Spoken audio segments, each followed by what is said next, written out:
Manalangin po muna tayo. Hallelujah. We worship you, Lord. We magnify you, Lord. Lord, salamat po sa araw na to, Lord.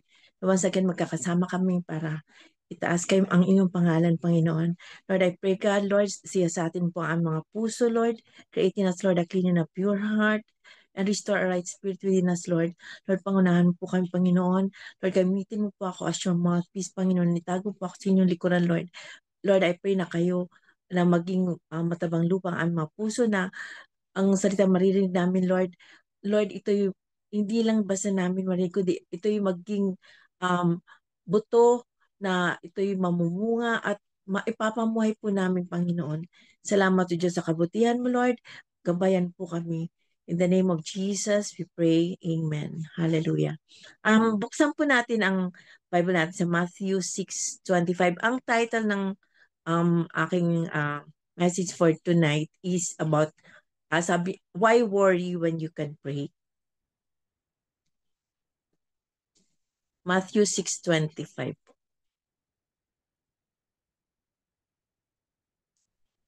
Sa RTPB na lang po.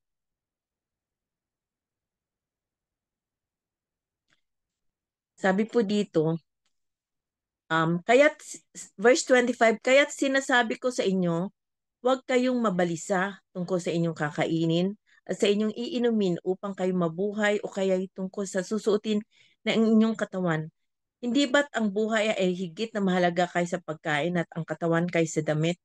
Masdan ninyo ang mga ibon, hindi sila nagtatanim, ni umaaniman o kaya nagtitipon sa kamalig. Ngunit pinapakain sila ng inyong ama na nasa langit. Hindi ba't higit kayo mahalaga kaysa mga ibon? Sino sa inyo ang makakapagpahaba ng kanyang buhay ng kahit isang oras sa pamamagitan ng kanyang pagkabalisa?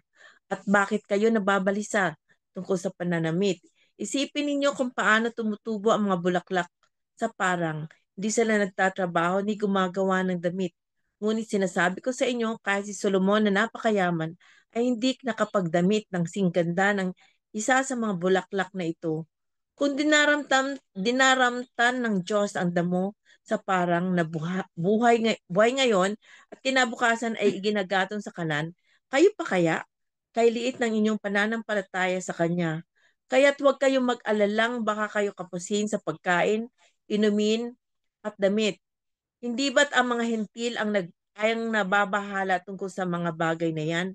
Alam na ng inyong Ama na nasa langit na kailangan ninyo ang lahat ng iyan. Verse 33 po, ngunit higit sa lahat ay pagsikapan ninyo na kayo'y pagharian na ng Diyos at mamuhay ng ayon sa kanyang kalooban at ibibigay niya sa inyo ang lahat ng inyong pangailangan. Amen. Praise God po. Um,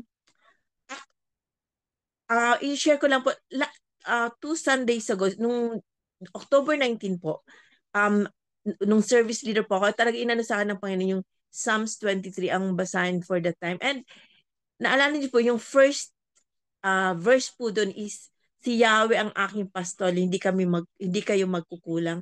Talagang that day po, talagang alam mo, testing din po yun sa amin that time na uh, papaalis na, lahat po nakaalis na. And akala ko kami na lang naiwan po sa church. Alam niyo po, nung papaalis na po kami, ayaw po umandar ng sasakyan namin. Ayaw po umandar ni Kopi. Trinaynan nila ng nakailang beses na i-try, ayaw po umandar. And praise God po kasi that time po, si Brother Joshua, hindi pa pala sila nakakaalis. Alam mo, hindi inalaw ng Panginoon na makaalis sila. Kasi nung naghanap po sila kung paano mapapa-under yung sasakyan, yung mechanic po sa likuran po natin ng church, may mekaniko po doon, pinuntahan nila, and sabi naman niya kay Joshua, and kaya mo na yan bro, sabi niya. Praise God talagang, si Brother Joshua po, meron po pala siyang pang jump start ng battery. And I really praise God na bago pa man mangyari sa amin, nag-provide na siya na para mapaandar po yung sasakyan namin. Kasi importante po makauwi kami dahil yung mga anak ko po may pasok the following day. And praise God talagang sabi lang sa amin ni Brother Joshua, wag niyo pong papatayin wag niyo pong papatayin sa sasakyan. Kung hihinto man kayo, hala ano nakaandar siya. So talagang sinunod po namin 'yon. We really talagang inano po namin na nung nag-stop over kami para ah, mag-CR or ano po, hindi na po pinatay yung sasakyan. And glory to God po, nakarating po kami ng bahay, nagligtas at payapa. And then when inoff po dito sa bahay yung sasakyan, nung inon uli, ayaw na po umandar. So talaga may problem po yung battery. Pero praise God, talagang sabi na dito, alam na ng inyong ama na nasa langit na kailangan niyo ang lahat ng yan. So before pa namin kinailangan, alam na ni Lord, nag-provide na siya ng para makaano po kami, makaalis pa rin po kami na time. So, so tinanong ko po sa tinanong ko si Mr. Google. Ano po ibig sabihin ng worry? Kasi ang pagkabalisa po is worry. Sabi po sa kay ni Mr. Google, ang verb po ng worry is ang meaning is feel anxious or troubled about actual or potential problems. And yung noun naman niya is a state of anxiety and uncertainty over actual or potential problems. So yun po, ah sabi po sa Philippians 4:6-7, sabi po dito, be anxious for nothing, but in everything by prayer and supplication with thanksgiving, let your requests be made known to God. And the peace of God which surpasses all understanding will guard your hearts and minds through Christ. So, yung be anxious for nothing, it's a command. Na wag, kagaya po kanina sa binasa natin sa Matthew 6:25, sabi doon, wag tayong magmabalisa, di ba po? Sabi po dito, um, kasi wag kayong mabalisa tungkol sa inyong kakainin at sa inyong iinumin. So, it's a command. Hindi po siya sinabi, oh, baka magbalisa kayo. Hindi po ganun eh. Huwag kayong mabalisa. So, dapat po huwag tayong mabalisa kung meron man tayong kakainin bukas o hindi. Dahil God will provide. Diba po? Ang Diyos po natin buhay. Hindi po siya, hindi niya, yung mga pangako niya, tinutupad niya po ito. So, dito po sa namin, sa harapan namin, may garden po kami doon. And every day, marami pong ibon na pumupunta rito. Sabi ko yung mga ibon na to, sabi nga, Pastor Dave, iba-ibang klase yung ibon na pumupunta. Kasi, lalo na pag binubuksan namin tangked, lahat sila, parang gusto nila maligo doon sa under the, yung doon sa tubig po. So, sila, pag titingnan mo, hindi sila na mag-worry, may kakainin ba ako bukas? Ano ba ako? 'Di ba?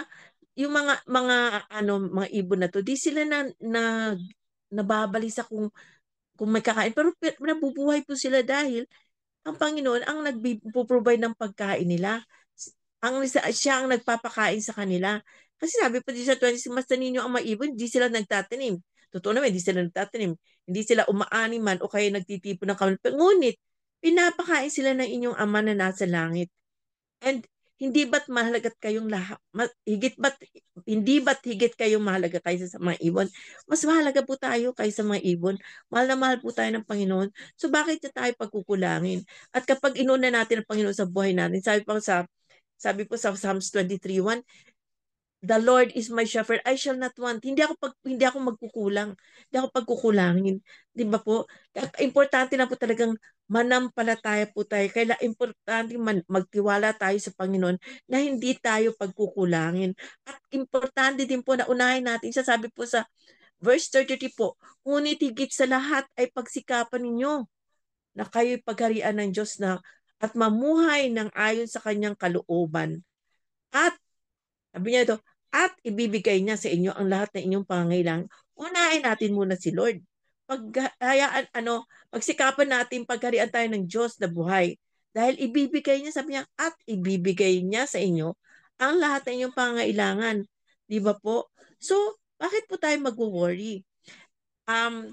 Nung nakaraan po, di ba, nung last Sunday, we celebrated yung Pastor's Appreciation Month natin. Napansin niyo po, ang dami po natin. Pero hindi po tayo pinagkulang. Nagkasya po yung food. Sumobra pa. Di ba po? Talagang purihin ang Panginoon. Ah, I really praise God dahil our God, bago pa man mangyari yung um, Sunday, nag-provide na si Lord. Yung mga tao na hindi mo mga ini-expect na share ng kanyang blessing para sa event na yun. Ginamit ni Lord. Alam niyo po, hindi marami siyang mga um, ka, ka, kamanggagawa, mga kapatiran na ginamit ng Panginoon. And I really praise God dun sa mga taong nagpagamit dahil alam ko na pagpapalaing sila ng Panginoon, babalik nila ng Panginoon yun sa kanila ng siksik-liglig at umaapaw pa. So, patuloy po tayo. Kagaya po tonight po is night prayer meeting po. Sabi po ng di ba, bago po pa bukan natin ang mga bibig, alam na ng Panginoon kung anong pangangailangan natin. Alam niya na, memorize na ng Panginoon yung mga nakalista natin doon isa-isa. Minsan lang hinihintay niya, tinitingnan niya yung gaano ba kaano yung ating pananampalataya. Sabi nga niya, di ba, kahit may kahit isang, meron tayong pananampalataya na kasindiit na isang buto ng mustasa, kaya nun ipalipat ang isang fig tree sa gitna ng dagat. Di ba po? So, bakit po tayo mag-aalala? So yun po, hindi lang, yung doon po sa sinishare ko kanina na about sa sasakyan namin. Alam niyo po ba na hindi lang si Kopi yung nagka-problema sa battery? The following day po, Monday, maghatid po kami ng mga aming mga yung dalawang anak para papasok sila ng school, ay ng trabaho. Yung Mazda po na sasakyan na naiwan namin dito, ayaw din po umandar. At ang problem din po battery. Sabi ko, nagsabay-sabay po sila. Alam niyo yon yung parang kung iisipin mo, alam bakit ganun, di ba? And that time po wala kaming pera. Meron po akong pera pero pambayad po yun sa mga credit card, mga dues ko for that day, for that Monday po. Pero sabi ko, Lord, hindi ako mag-worry dahil alam ko na you will provide. Kayo ang in control sa situation namin. And tumawag po ako sa Motolite kasi po yung battery namin sa Mazda, Motolite po yun. Tumawag po ako. Sabi po nila, pasok naman daw po sa warranty yung battery.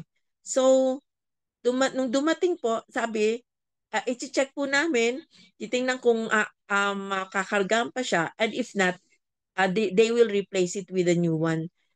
So, ang nangyari po, sabi nila, okay pa daw po yung battery na discharge lang. So, last Friday, binalik po nila sa amin nun, pero yung ni-refill, parang kinargahan lang po. And praise God, wala po kami, ang binayaran po namin doon is 300 pesos lang yung po lang, pag recharge lang po ng battery. Praise God talaga dahil napakabuti ng Panginoon.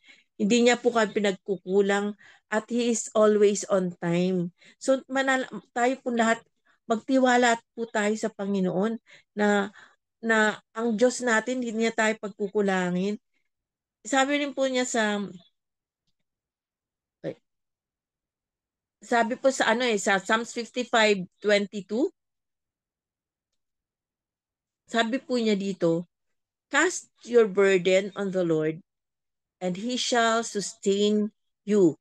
He shall never permit the righteous to be moved.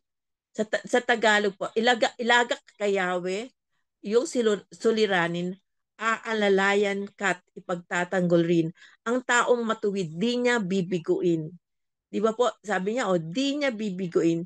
So, hindi niya tayo bibiguin.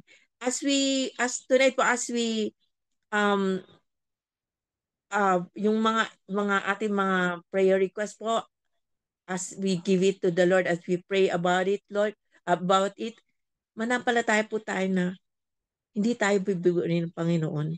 Siya po ang sasagot sa ating mga uh, panalangin at siya po ang magpo-provide. Kasi hindi nalilate si Lord eh. On time po siya lagi. Minsan kala natin, wala na yata kasi malapit na. God is always on time. He is never late. And minsan, hinahayaan niya na ma-delay kasi tayo minsan, tini-check niya rin tayo eh. Kanina ka ba mananampalataya? Iba po. Ano ba ang pananampalataya mo? Magpo-provide ba si Lord o hindi? Pero manampalataya po tayo na hindi tayo bibiguin ng Panginoon dahil sabi niya po yan sa salita niya at ang salita niya totoo and it will never return void. Okay po? Praise God. Yan lang po. ang aking i-share for tonight. And I hope and pray na each one of us will talagang manampalataya tayo na tutugunin ng Panginoon ang ating mga panalangin at ang ating mga request na tunay na siya ang sasagot. Amen po.